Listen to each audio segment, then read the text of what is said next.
अमृतसर 22 अक्टूबर। भले ही केंद्र सरकार ने गेहूं का न्यूनतम समर्थन मूल्य एमएसपी 150 रुपए प्रति क्विंटल बढ़ा दिया है, किसान नाखुश है और मांग कर रहे हैं कि सरकार को स्वामीनाथन आयोग की रिपोर्ट के अनुसार कीमत तय करनी चाहिए, जो लागत पर 50% लाभ की सिफारिश करती है।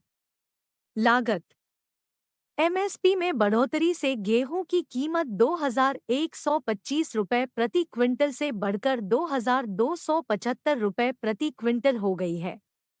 हालांकि पिछले कई वर्षों में गेहूं की फसल की घटती पैदावार किसानों के लिए एक बड़ी समस्या है, जो कहते हैं कि उच्च एमएसपी के बावजूद उनकी वास्तविक आय कम हो रही है, क्योंकि इनपुट लागत बढ़ रही है और उपज कम हो रही है।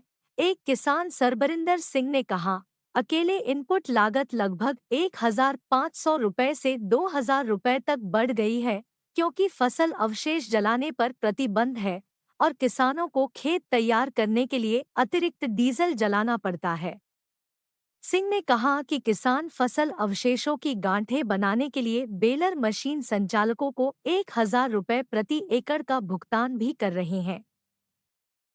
एक अन्य किसान इंदरबीर सिंह ने कहा, इसमें कोई संदेह नहीं है कि इस साल एमएसपी में बढ़ोतरी पिछले कुछ सालों की तुलना में बेहतर रही है, लेकिन डीजल, उर्वरक और रसायनों की लागत भी बढ़ रही है। इसे देखते हुए एमएसपी में बढ़ोतरी जरूरी है, उतना नहीं है। इंदरबी ने कहा कि अगर किसान जमीन के किराए के साथ साथ अपने और अपने परिवार द्वारा लगाए गए शारीरिक श्रम की लागत की गणना करते हैं, तो कृषि घाटे का सौदा है। किसानों का कहना है कि सरकार को उत्पादन की वास्तविक लागत के आधार पर एमएसपी तय करना चाहिए, जिसमें श्रम और भूमि किराया शामिल है। उनका कहना है कि सरकार को यह सुनिश्चित करना चाहिए कि उन्हें उन सभी फसलों पर एमएसपी मिले जिनके लिए यह घोषणा की गई है।